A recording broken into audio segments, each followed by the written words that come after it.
All right, what's up YouTube? I came out this morning to get my truck and go to the gym, and this is what my tire looked like. So I figured this would be a good video to show you guys two tools that everyone should have in their vehicle, all right?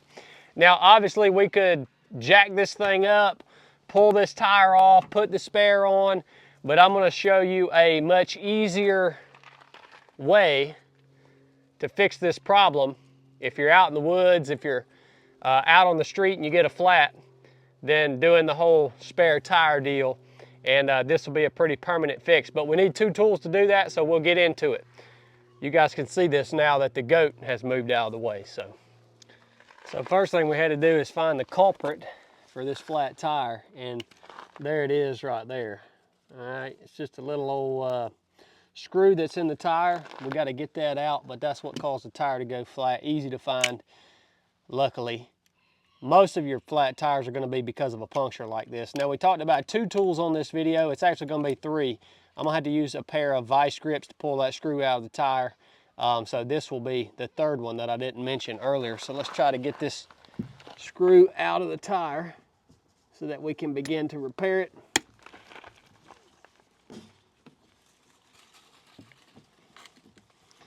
This would have been a nail, it would have been way easier to pull out, but that's a big old long screw.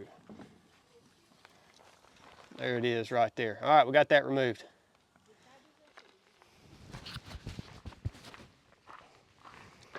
All right, the first tool that everybody needs in their vehicle is a tire plug kit. All right, this is a deluxe tire plug kit from Slime.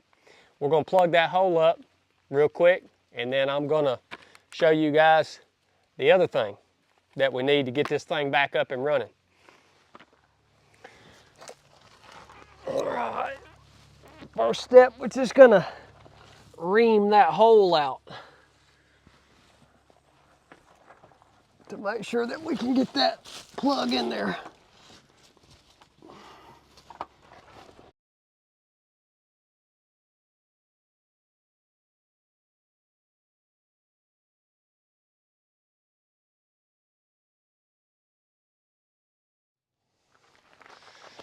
All right, so now we're gonna insert the plug. We got a little bit of plug bond on it.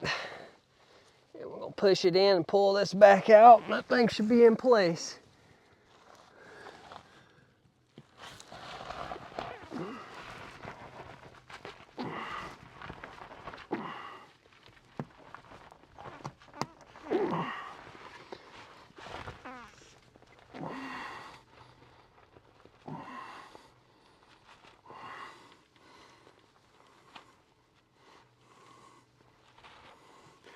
All right, we're in there.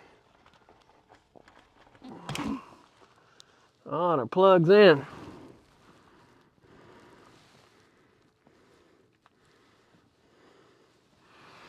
All right, this is the last thing I recommend all you guys keeping in the vehicle.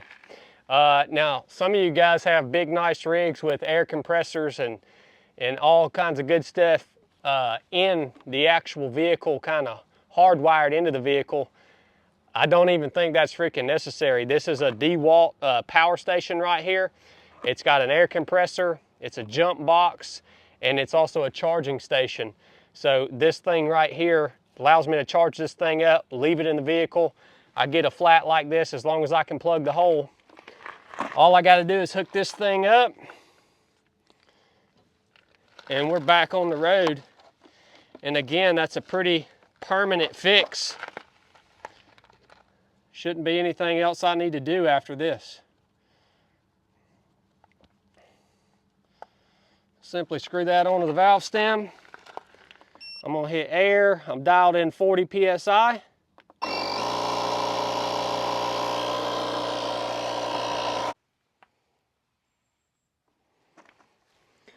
All right, so this is a 31 by 10.5 inch tire on a 15-inch wheel. We went from dead flat to 40 PSI with this power station in basically 12 minutes, a little less than 12 minutes. So it may not necessarily be faster for some of you guys than changing into your spare, but it's a heck of a lot less work to plug this thing and to power and to pump it back up with this little compressor.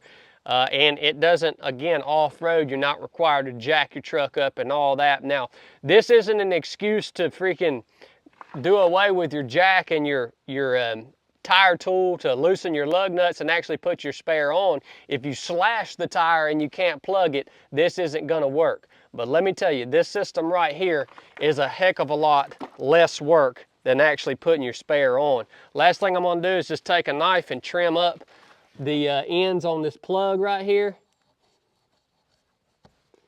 Cut those off flush with the treads, and we're good to go, man. We're good to go. When you get home, I'd take a little soapy water probably and spray around that plug, make sure it's not still leaking, even slowly leaking, or you're gonna have to keep putting air in this thing, you know, every couple of days. So I'll check that out here in a minute. But I hope you guys got something out of that. You can buy that little DeWalt power station at Home Depot. You can buy that little plug kit at Home Depot. Just throw them in under the seat somewhere, and that can save you a lot of freaking pain in the butt, especially on a really hot or a really cold day or in uneven terrain. This is the way to go. So I'm not a mechanic, by the way. This is what you call redneck ingenuity. Love you guys. Enough said.